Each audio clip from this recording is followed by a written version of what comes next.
রাজার শাসন থেকে কিভাবে ভারতের অঙ্গরাজ্যে পরিণত হয়েছিল সিকিম। নিউ ইয়র্কের প্রাণকেন্দ্রে একেবারে মিডটাউন ম্যানহ্যাটনের 5th অ্যাভিনিউতে একটি দারুণ অভিজাত ও লাক্সারি ডিপার্টমেন্ট স্টোরের নাম বার্গড অফ গুডম্যান। ৭১ সালের ১১ই নভেম্বর রাতে সেখানে সিকিমের রাজা ও রানীর সম্মানে দারুণ জাঁকজমকে ভরা একটি ফ্যাশন শো ও নৈশভোজের আয়োজন করা হয়েছিল, যাতে শহরের ডাক সাইটে সেলিব্রিটিরা সবাই আমন্ত্রিত ছিলেন। অতিথিদের সেদিন বরণ করা হয়েছিল সিকিমের সাবেকি রীতিতে পশমি স্কার্ফ দিয়ে। ভেতরে তারা সিকিমের গানবাজনা শুনতে শুনতে শ্যাম্পেনে চুমুক দিচ্ছিলেন, আর বাইরে ম্যানহাটনের রাস্তা মুড়ে দেওয়া হয়েছিল সিকিমের পতাকায়। সেটাই শেষ নয়, সিকিমের রাজা চোগিয়াল পালডেন থন্ডুব নামগিয়াল আর তার মার্কিন স্ত্রী রানী গিয়ালমো হোপ কুক এর পরের দুদিনও নিউ ইয়র্কের কলানি ক্লাব আর ওয়ালডর্ফ অ্যাস্টোরিয়া হোটেলে একই ধরনের বিলাসবহুল পার্টি দিয়েছিলেন। দ্য নিউ ইয়র্ক টাইমস সেই সব রাজশিক পার্টির বিশদ বিবরণ দিয়ে লিখেছিল, ফ্যাশনকে হাতিয়ার করে রানী আসলে তার দেশের প্রতি বিশ্বের মনোযোগ আকৃষ্ট করতে চাইছেন। বিজ্ঞাপন কথাটা ভুল নয়, কারণ হিমালয়ের কোলে ছোট পার্বত্য রাজ্য সিকিমের রাজা ততদিনে আঁচ করেছিলেন দিল্লি তার পুরনো নীতি থেকে সরে এসে সিকিমকে হয়তো ভারতের সঙ্গে মিশিয়ে নিতে চাইছে। সিকিমের আলাদা স্বাধীন সত্তা বজায় রাখার জন্যই তার আন্তর্জাতিক বিশ্বের সমর্থন দরকার ছিল, আর এই কাজে তাকে পুরোদমে সাহায্য করছিলেন তার চেয়ে বয়সে ১৮ বছরের ছোট আমেরিকান স্ত্রী। স্বাধীন ভারতের মানচিত্রে শেষবারের মতো যোগ হওয়া কোনো ভূখণ্ড হল সিকিম। ছবির উৎস গেটি ইমেজেস। ছবির ক্যাপশন, স্বাধীন ভারতের মানচিত্রে শেষবারের মতো যোগ হওয়া কোনো ভূখণ্ড হল সিকিম। বস্তুত রাজা রানীর এই মার্কিন সফরের মাস কয়েক আগেই তারা চলচ্চিত্র পরিচালক সত্যজিৎ রায়কে সিকিমের ওপর একটি তথ্যচিত্র কমিশন করেছিলেন, যিনি ততদিনে সিনেমার দুনিয়ায় একটি জগৎবিখ্যাত নাম। সেই তথ্যচিত্র বানানোর উদ্দেশ্য ছিল সিকিম যে হিমালয়ের কোলে একটি স্বতন্ত্র ও অনন্য ভূখণ্ড, সেটাই তুলে ধরা। সত্যজিতের নির্মিত সেই তথ্যচিত্র বহু বহু বছর সাধারণ মানুষ দেখতে পাননি, সেটা অবশ্য অন্য গল্প।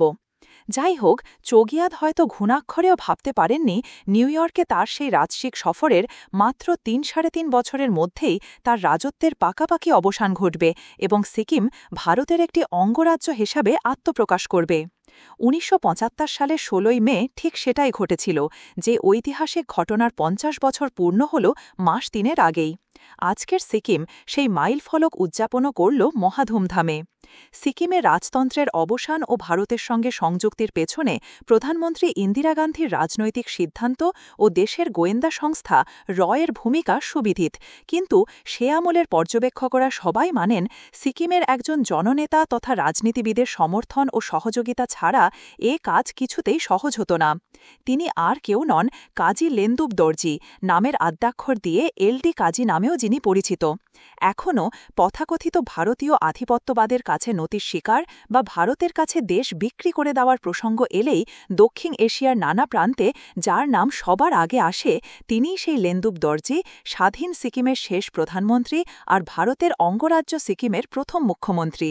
সিকিমের রাজার সঙ্গে দর্জির আজন্ম বিরোধ ও রাজনৈতিক সংঘাত, দুজনেরই বিদেশিনী স্ত্রীর ভূমিকা, পরে ভারতীয় গোয়েন্দাদের সাহায্য ও ইন্দিরা গান্ধীর আশীর্বাদ নিয়ে সিকিমকে ভারতের সঙ্গে মিশিয়ে দেওয়া এবং শেষ জীবনে সিকিমের বাইরে গিয়ে নিঃসঙ্গ মৃত্যু, লেন্দুব দর্জির জীবন আসলে পলিটিক্যাল থ্রিলারকেও হার মানায়। লেন্দুব দর্জি আর চোগিয়ালের সাপে নেউলে সম্পর্ক। সপ্তদশ শতাব্দীতে প্রথম চোগিয়াল যখন তার রাজত্ব প্রতিষ্ঠা করেন, তিনি শাসনের কাজে সুবিধার জন্য পুরো সিকিমকে বড়টি ইউনিটে ভাগ করেছিলেন, যার প্রতিটিকে বলা হতো জং, DZONG, আর এগুলোর দায়িত্বে ছিলেন এক একজন কাজী। এই কাজীদের মধ্যে আবার খুব প্রভাবশালী ছিলেন খাংসারপা নামে একটি প্রাচীন লেপচা পরিবার, যারা ছিলেন দক্ষিণ সিকিমে চুকাং জংয়ের কাজী। লেন্দুব দর্জি ছিলেন এই পরিবারেরই সন্তান। চুকাংয়ের কাজীদের এতই প্রতিপত্তি ছিল যে লেন্দুব দর্জিকে ১৯০৪ থেকে ২০০৭ খুব তরুণ বয়সেই সিকিমের সবচেয়ে বড় আর বিখ্যাত তিব্বতী মনাস্টারি রুমটেকের প্রধান নির্বাচিত করা হয়েছিল। তবে এটা ছিল একটা স্টপ গ্যাপ বা সাময়িক ব্যবস্থা। যুবরাজ পালডেন থন্ডুব নামগিয়াল ১৯২৩ থেকে ১৯৮২, তখনও নাবালক, তার মাত্র ১০ বছর বয়স হতেই লেন্দুব দর্জিকে সরিয়ে যুবরাজকে ১৯৩৩ সালে রুমটেক মনাস্টারির প্রধান ঘোষণা করা হয়। 29 বছরের তরুণ লেন্দুব এতে অবশ্যই তীব্র অপমানিত বোধ করেছিলেন, যদিও তিনি পরে কখনও তা সরাসরি স্বীকার করেননি। তবে চোগিয়ালরা সেদিন থেকেই চিরতরে তার রাজনৈতিক প্রতিপক্ষে পরিণত হন। এখানে সিকিমের জাতিগত বিন্যাসটা একটু বোঝা দরকার। তিব্বত থেকে আসা লেপচা ও ভুটিয়াদের হাতে সিকিমের শাসনভার থাকলেও সেখানকার জনসংখ্যার সিংহভাগই কিন্তু ছিলেন নেপাল থেকে আসা অভিবাসীরা। মানে লেপচা ও ভুটিয়ারা সমাজে সম্ভ্রান্ত ও অভিজাত শ্রেণীর প্রতিনিধিত্ব করলেও সিকিমের 3/4 বাসিন্দাই ছিলেন গরিব ও সাধারণ নেপালি। এখন সিকিমের রাজারা নেপালি অভিবাসীদের পছন্দ না করলেও চুকাংয়ের কাজীরা কিন্তু নেপালিদের মধ্যে খুব জনপ্রিয় ছিলেন। তার সবচেয়ে বড় কারণ লেপচা হলেও নিজেদের জমিদারি বা এস্টেটে তারা নেপালি অভিবাসীদের জমি দিয়ে বসত করতেও উৎসাহ দিতেন। এই এথনিক নেপালিদের সমর্থন নিয়েই ক্রমে ক্রমে চুকাংয়ের কাজী লেন্দুব দর্জি সিকিমের সবচেয়ে ক্ষমতাশালী রাজনৈতিক ব্যক্তিত্ব হয়ে ওঠেন এবং সরাসরি রাজতন্ত্রের বিরুদ্ধে চ্যালেঞ্জ ছুড়ে দিতে থাকেন। রাজ্য রাজনীতিতে তিনি সক্রিয় ছিলেন 1940-এর দশক থেকেই। 1945-এ তিনি গঠন করেন সিকিম প্রজামণ্ডল। 1953-তে সেই দলই সিকিম স্টেট কংগ্রেস আর 1962-তে সিকিম ন্যাশনাল কংগ্রেস নামে আত্মপ্রকাশ করে এবং রাজ পরিবারের বিরুদ্ধে লাগাতার আন্দোলন চালাতে থাকে। 1975 সালে সিকিমের ভারতভুক্তির আগের 3 দশক কাজী লেন্দুব দর্জি যে সেখানে সবচেয়ে জনপ্রিয় ও প্রভাবশালী রাজনীতিবিদ ছিলেন তাতে কোনো সন্দেহ নেই, কিন্তু তাকে ক্ষমতা থেকে দূরে রাখার জন্য চোগিয়ালও কোনো চেষ্টায় বাদ দেননি। ভারতের প্রিন্সলি স্টেট বা রাজন্যশাসিত রাজ্যগুলোর ইতিহাস নিয়ে দীর্ঘকাল গবেষণা করেছেন অক্ষয় চৌহান। তার কথায় বলতে গেলে সিকিমের রাজার ব্যক্তিগতভাবে কাজীর প্রতি একটা প্যাথোলজিক্যাল হেট্রেট বা চরম বিদ্বেষ কাজ করত, যেটা বছরের পর বছর ধরে অসংখ্যবার নানা ঘটনায় সামনে এসেছে।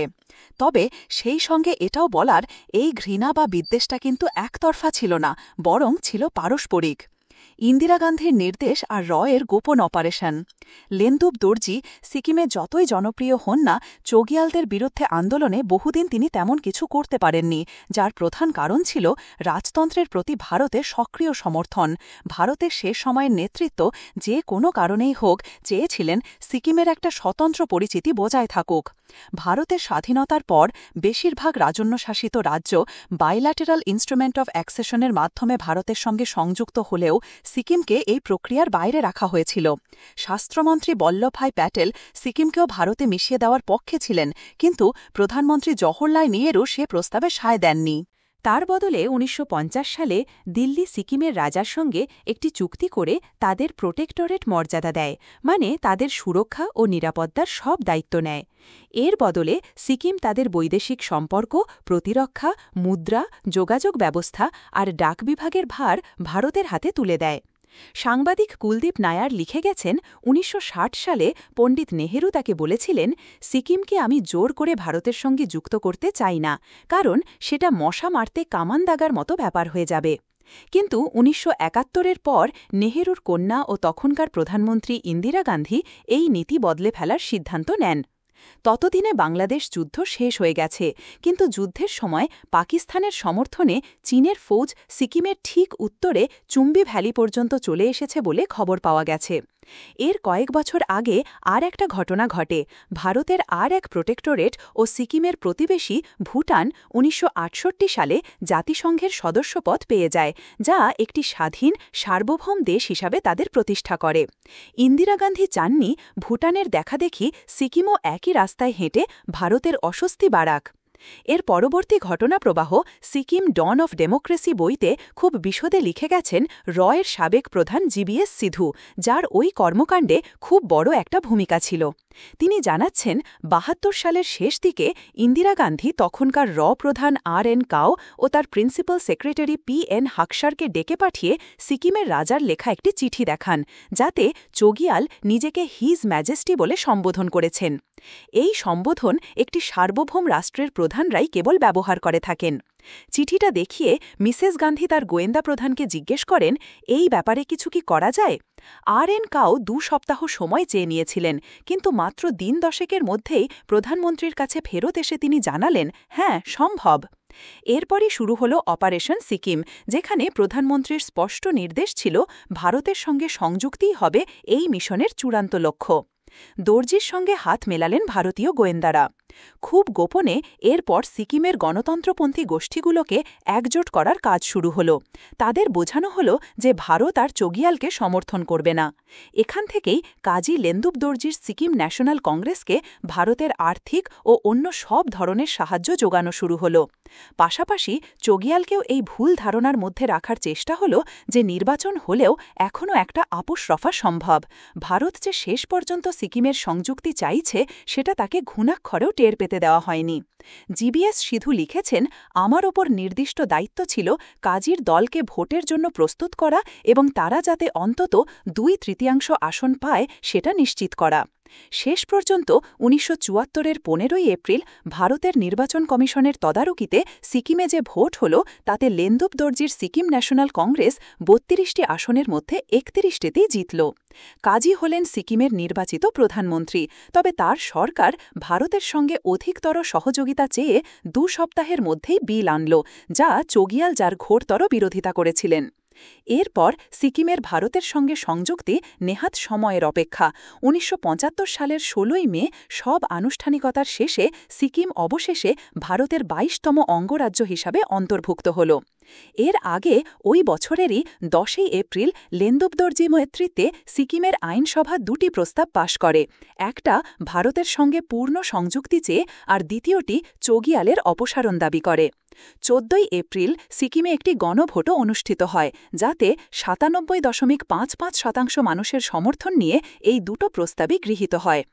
অনেক পর্যবেক্ষক মনে করেন লেন্দুপ দর্জির নামের সঙ্গে ভারতীয় এজেন্ট পরিচয়টা একরকম সেটে যাওয়ার প্রধান কারণ হল তিনি নিজের রাজনৈতিক লক্ষ্য পূরণে প্রায় খোলাখুলি ভারতীয় গোয়েন্দাদের ও রাষ্ট্রযন্ত্রের সাহায্য নিয়েছিলেন।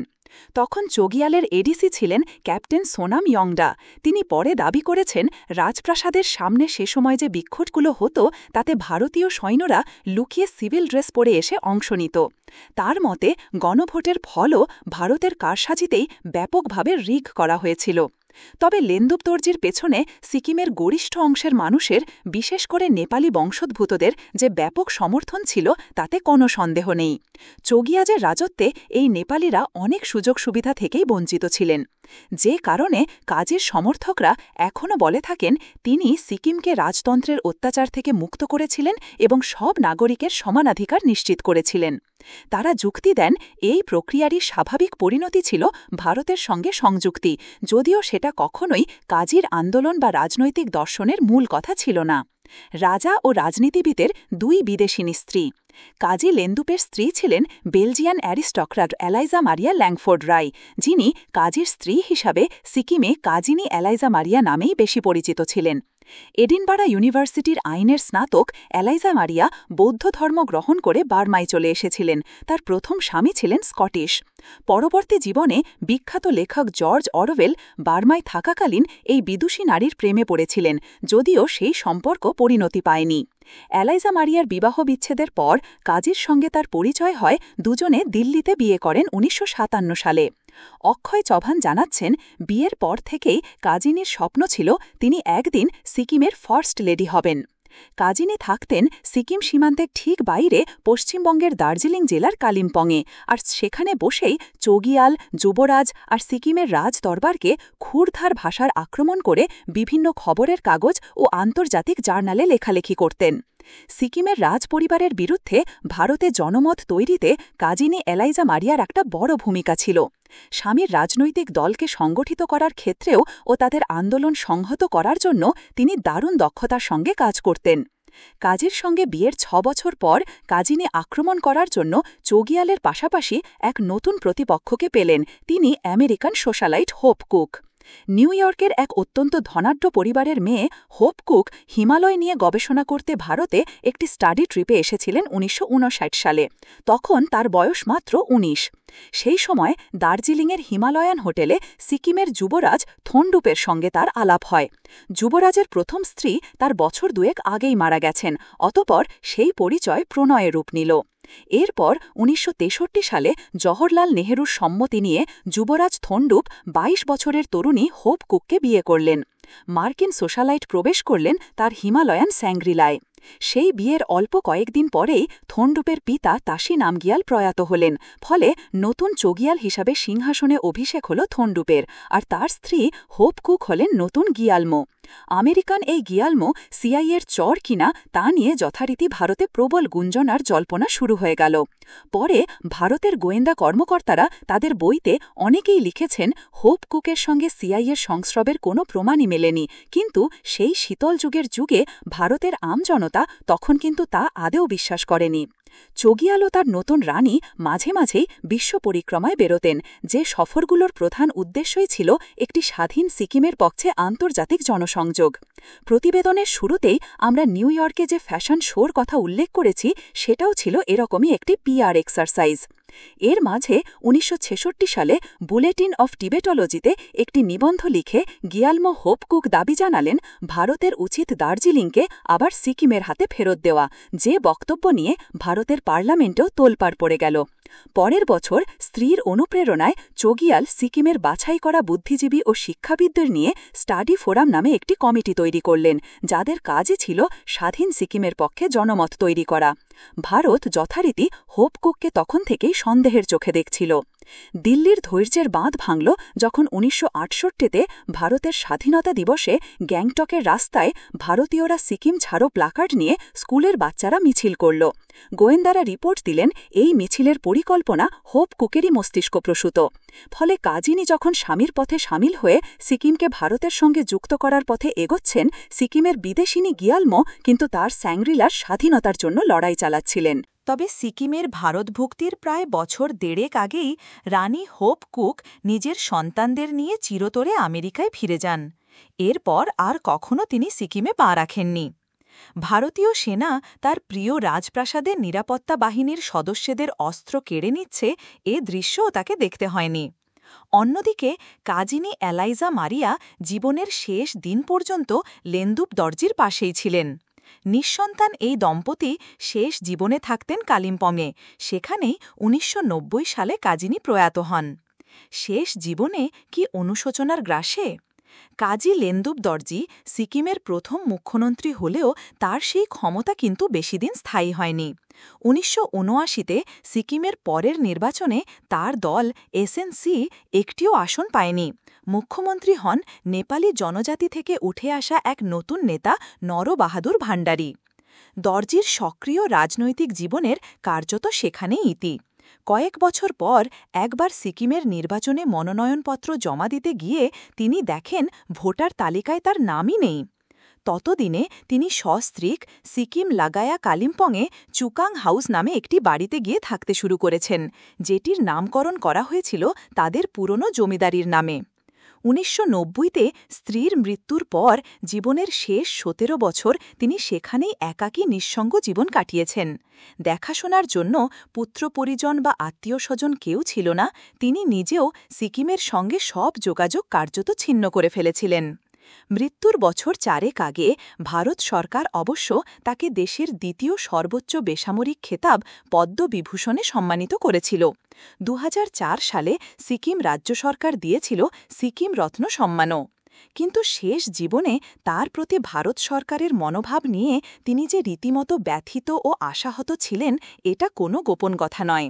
১৯৯৬ সালের নভেম্বরে তিনি নেপালের জনপ্রিয় দৈনিক কান্তিপুর টাইমসের সম্পাদক সুধীর শর্মাকে একটি সাক্ষাৎকার দেন, যাতে তিনি দিল্লির বিরুদ্ধে নিজের ক্ষোভ ও আশাভঙ্গের বেদনা উগরে দিয়েছিলেন। সুধীর শর্মা পরে লিখেছেন, কাজ শেষ হওয়ার পরে ভারত যে তাকে ছুঁড়ে ফেলে দিয়েছে, এটা লেন্দুপ দর্জি দিব্যি বুঝেছিলেন। আমার কাছে তিনি আক্ষেপ করেছিলেন, আগে দিল্লি গেলে লাল কার্পেট বিছিয়ে অভ্যর্থনা জানানো হতো, প্রধানমন্ত্রী স্বরাষ্ট্রমন্ত্রীদের সঙ্গে লম্বা লম্বা বৈঠক করতাম, আর আজকাল দিল্লিতে গেলে দ্বিতীয় সারির নেতামন্ত্রীদের অ্যাপয়েন্টমেন্ট পেতেও দিনের পর দিন অপেক্ষা করে থাকতে হয়। আর তার বিরুদ্ধে যে নিজের দেশ বিক্রি করার অভিযোগ, সেটা নিয়ে লেন্দুপ দর্জি কি বলতেন? সুধীর শর্মা জানাচ্ছেন, ওই রেকর্ডেড ইন্টারভিউতে তিনি আরও বলেছিলেন, আমি জানি অনেকেই বলে আমি নাকি বিশ্বাসঘাতক, আমি নাকি সিকিমকে বেছে দিয়েছি। তর্কের খাতিরে যদি ধরেও নি অভিযোগটা সত্যি, তাহলেও বলবো সিকিমের আজকের এই অবস্থার জন্য আমি একাই কি দায়ী? ইঙ্গিতটা যে ছিল তার সারা জীবনের নেমেসিস চোগিয়ালের অপশাসনের দিকে, তা বুঝতে অবশ্য অসুবিধা হওয়ার কথা নয়। ঘটনাক্রমে সিকিমের শেষ চোগিয়াল পালডেন থন্ডুপ নামগিয়ালের অন্তিম জীবনও কিন্তু শান্তিতে কাটেনি। স্ত্রী আগেই ছেড়ে চলে গিয়েছিলেন। রাজ্যপাট হারানোর ৩ বছরের মধ্যেই তার প্রথম পক্ষের সন্তান কেমব্রিজে শিক্ষিত যুবরাজ তেনজিং নামগিয়ালও গ্যাংটকে এক অমর্মান্তিক পথ দুর্ঘটনায় প্রাণ হারান। এর ৪ বছর পর মাত্র ৫৮ বছর বয়সে নিউ ইয়র্কে ক্যান্সারে ভুগে শেষ নিঃশ্বাস ত্যাগ করেন সিকিমের শেষ রাজা। তারও ২.৫ বছর পর দিল্লিতে নিজের শিখ দেহরক্ষীদের গুলিতে প্রাণ হারান প্রধানমন্ত্রী ইন্দিরা গান্ধী। কাজী লেন্দুব দর্জি অবশ্য শতায়ু ছিলেন। কালিম্পংয়ের বাসভবনেই তিনি ২০০৭ সালে ২৮ জুলাই ১০৩ বছর বয়সে মারা যান। তাকে শ্রদ্ধা জানিয়ে সিকিমের তখনকার মুখ্যমন্ত্রী পবন চামলিং বলেন, কাজী সাহেবকে দেখেই তিনি সিকিমের রাজনীতিতে যোগ দিয়েছিলেন। মৃত্যুর ১ সপ্তাহ পর সিকিমের রুমটেক মনাস্ট্রিতেই কাজী লেন্দুব দর্জির অন্ত্যেষ্টি সম্পন্ন হয়, একদিন যে মঠের প্রধানের পদ থেকে তাকে সরে যেতে হয়েছিল। কিন্তু আজকের সিকিম কি আদেও মনে রেখেছে সেই রাজ্যের প্রথম মুখ্যমন্ত্রীকে, যার হাত ধরে এই পার্বত্য ভূমির ভারতে সংযুক্তির পথ প্রশস্ত হয়েছিল? কিন্তু আর কিছু না হোক, অন্তত একটা কারণে আজকের সিকিমেরও তার কাছে কৃতজ্ঞ থাকা উচিত, আর সেটা হলো তার অনুরোধেই কিন্তু ভারত সরকার সিকিমের বাসিন্দাদের বিশেষ সুবিধা দিয়ে আয়কর থেকে রেহাই দিয়েছিল, জানাচ্ছেন তিনি। গোটা ভারতের মধ্যে একমাত্র সিকিমের অধিবাসীদেরই আজও তাদের উপার্জনের ওপর কোনো আয়কর দিতে হয় না, আর দিল্লির এই সিদ্ধান্তের পেছনে কাজী লেন্দুব দর্জির একটা বড় অবদান ছিল। যে রাজনীতিবিদকে প্রায় সারা জীবন নিজের মাতৃভূমিকে বিদেশি শক্তির কাছে বেচে দেওয়ার অভিযোগ শুনতে হয়েছে, তার প্রাপ্তির ঘরে এটুকুই বা কম কি? গ্রন্থনা অধ্যাপক মহসিন আলী আঙুর, সম্পাদক ও প্রকাশক, মুজিবনগর খবর.com, মেহেরপুর।